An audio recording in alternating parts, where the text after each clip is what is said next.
Olá, saudações, sejam bem-vindas, sejam bem-vindos. 2024 está acabando, se finir. Então vamos para aquela lista, né? Tem uma listinha aqui, ó, leituras, releituras e não literatura que a gente leu aqui, né, no canal em 2024 e algumas possibilidades de leitura para 2025. Depois tem aquele famoso vídeo, né, das 12 obras mais duas releituras, possivelmente, para 2025. Então aqui eu tenho uma listinha aqui de pelo menos 10 obras, né? Não tem todas em mãos, mas comentarei aqui na passant. E aí vocês dão uma pesquisada, né? Nessas obras de 2024. Então começando com Norwegian Wood. Norwegian Wood, que é um romance do Haruki Murakami, né? Não tem em mãos aqui já, né? Já foi emprestado e tal. Ele é um livro, assim, um pouco diferente dos outros livros do Murakami, que é aquele realismo fantástico, né? O Murakami gosta de colocar história dentro de história, personagens que aparecem do nada, personagens que somem do nada, né? Reviravoltas na história, porque a ideia do Murakami é ser inesperado, né? O Murakami quer fazer uma coisa assim, quero ser inesperado. Então você espera alguma coisa acontecer na história e ele dá uma invertida total, aqueles plot twists total na história. Ele faz muito ali no Kafka Beira-Mar e fez também no Pássaro de Corda, né? A Crônica do Pássaro de Corda, que é um romance que eu desisti. Eu não entendi muito assim as reviravoltas, então me cansou, o livro me cansou. Sabe quando aquele livro assim que você, né, não consegui terminar? Mas eu vou reler ano que vem o Norwegian Wood. Então o Norwegian Wood fica aí na lista. Não vou resumir a história, eu já fiz vários vídeos contando a história. Só que é um livro assim, mais realista, né? Esse aqui é um livro de contos, então ela vai para a lista do ano que vem, então depois eu vou comentar no outro vídeo, que é o Elefante Desaparece, que são contos, né? Então são vários contos de várias épocas do Murakami, né? Então várias épocas aqui, inclusive com as primeiras ideias para o Pássaro de Corda, né? Então já tem as primeiras ideias aqui, o Pássaro de Corda, já tem aqui a intro da história, né? A cerne da história que ele vai desenvolver e fica muito, muito prolixo. Eu acho muito, assim, muito exagerado e prolixo a obra do Murakami. Outro livro aqui que eu destaco é o Baudolino, que eu demorei séculos para ler, né, 20 anos para ler, que é esse livro aqui de 2000. Demorei 20 anos para ler o Baudolino, mas achei no sebo, né, passei no sebo, tem que ler. E aí a partir do Baudolino eu fui reler, estou relendo O Nome da Rosa, também do Umberto Eco, né. Esse livro foi escrito depois, cronologicamente, né, mas o período histórico é um século antes, né. Então aqui é a Terceira e Quarta Cruzadas, enquanto que O Nome da Rosa, né, o outro livro, O Nome da Rosa, se passa no século XIV, né? Então é a época do século XIV. Então essa diferença. Então é bom ler o Baudolino antes, que ele vai explicar muita coisa nos Templários, né, as Cruzadas, que depois ele vai desenvolver também no Pêndulo, né, de Foucault. O Pêndulo de Foucault, outra obra do Umberto Eco, ele vai falar dos Templários, claro, ele adora os Templários, né? Então é importante aqui os diálogos entre as obras do Umberto Eco, né? Ou seja, o Baudolino, que vai falar das Cruzadas, do Frederico, né? O Barba Ruiva. E aí vai falar dos Templários, que ele vai explicar também, né? Muita coisa que ele não explicou aqui, ele explicou aqui, né? E, claro, O Nome da Rosa, né? Que nós estamos em releitura, é o clássico justamente por isso, porque ele faz essa mistura de romance policial, romance histórico, né?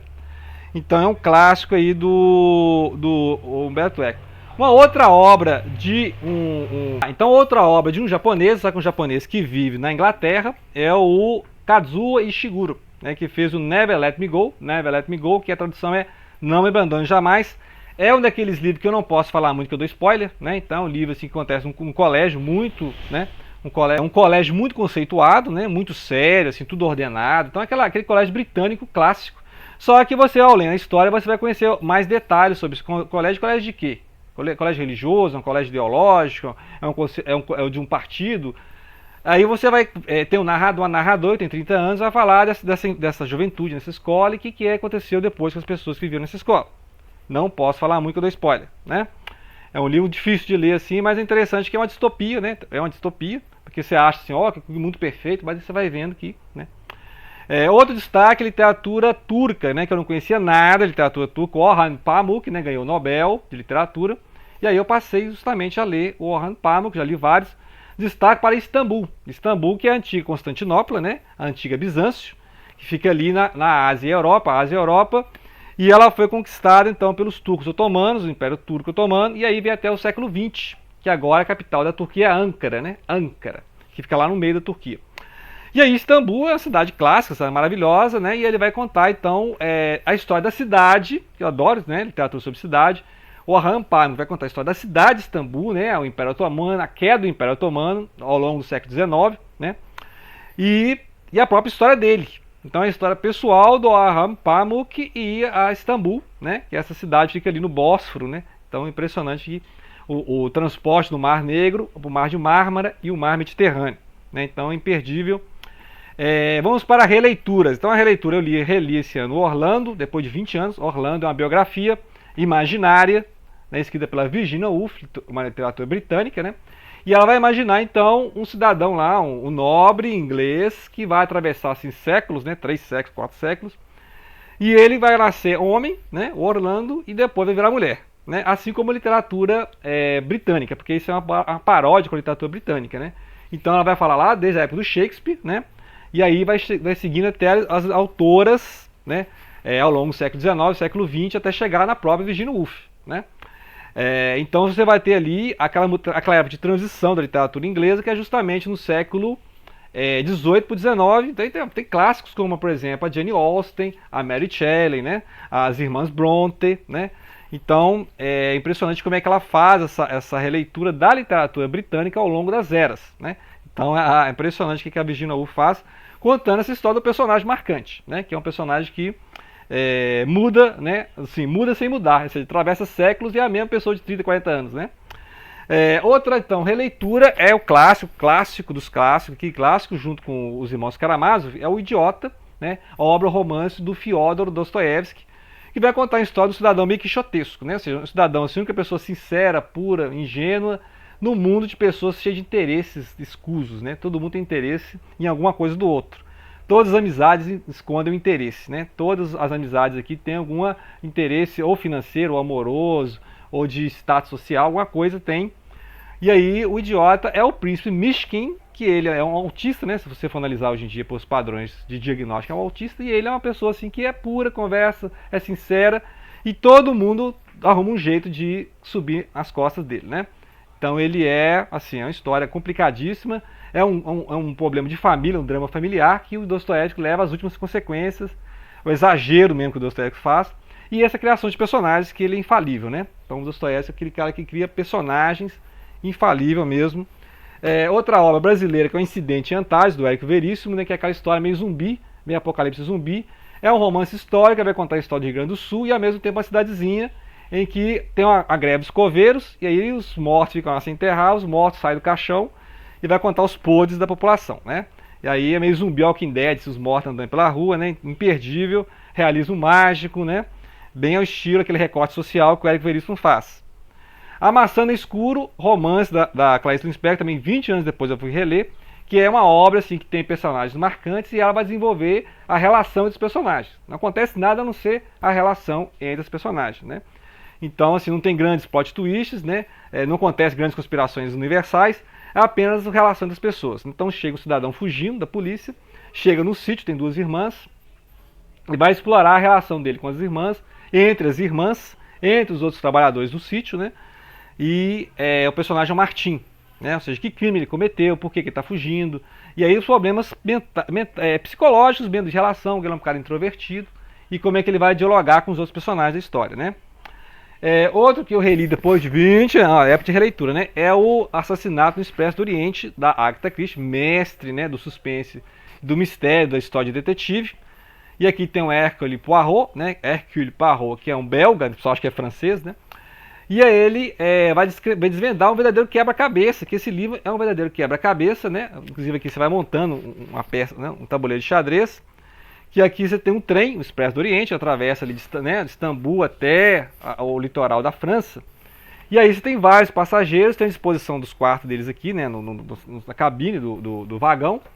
E aí teve um assassinato, né, um cara lá foi assassinado, e quem que é o suspeito, quem são os suspeitos, né? Foi um gangster que foi lá e matou o cara, quem que matou? Aí você fica aqui, você tem uma série imensa de depoimentos, cada um vai falar uma coisa, e o Poirot, ele vai lendo, vai confrontando esses depoimentos, né, para ver quem está falando a verdade, né? Quem está falando a verdade, quem está mentindo, quem está inventando lorota, quem está exagerando, e aí você, leitor, vai tirar suas conclusões. A primeira vez que eu li, também eu não consegui descobrir quem era.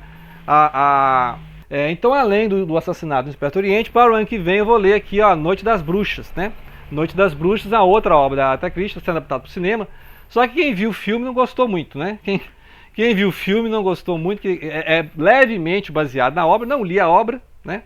Não li a obra, então, ou seja, depois de reler esse, né? E novamente apanhar do livro, vou ler esse aqui, vamos ver se consigo descobrir. Nunca consigo descobrir, né? Nunca consigo descobrir quem que é o criminoso, tá? Então a gente confundiu o tempo todo, a gente acha que alguém é outro, né? A gente sempre acha que é o mordomo. São obras literárias. E aí uma releitura de obra não literária, né, que é uma mistura de filosofia e psicologia analítica, né, e questão de símbolos, arquétipos, né, etc. Que é esse resumão da obra, olha o tamanho, né, é o resumão da obra do Carl Gustav Jung, né, Carl Gustav Jung. Ele é o homem e os seus símbolos aqui são um compêndio com escritos do próprio Jung e de pessoal que trabalhou com ele, né, então secretários, né, discípulos. E aí eles condensaram a obra, o pensamento, né, da psicologia analítica e as diferenças com a psicanálise freudiana, por exemplo, né?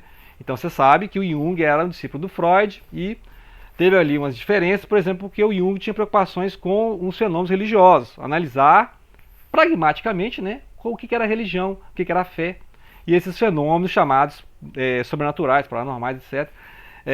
E esses arquétipos, né, a questão do tarô também, né, e outras crenças, que é a preocupação que o Jung tinha, né? Preocupação do Jung. E aí levou, né? Hoje em dia tem várias escolas junguianas e o pessoal que fica analisando as religiões, por exemplo, o dogma da Trindade, a questão da completude, né? A questão do tarô, né? O pessoal que estuda tarô e os arquétipos do tarô com a leitura junguiana, né? E os arquétipos são aqueles símbolos, né? Que tem várias culturas. Ah, a cultura copiou da outra? Pode ser, mas são coisas que estão no inconsciente coletivo, ou outra ideia do Jung. E essas manifestações do inconsciente coletivo estão em várias culturas ao longo do tempo, né? Então construtos, né, simbólicos que se repetem em várias civilizações, né? Isso que seria, né, esses arquétipos que o Jung trabalha aqui, os símbolos, né? Então é um trabalho de um universo simbólicos, né? Então é isso aí. Essas são as leituras e releituras e não literatura também, né, que foi feito em 2024. E aguardem um vídeo semana que vem, um vídeo só sobre as obras para 2025. Né?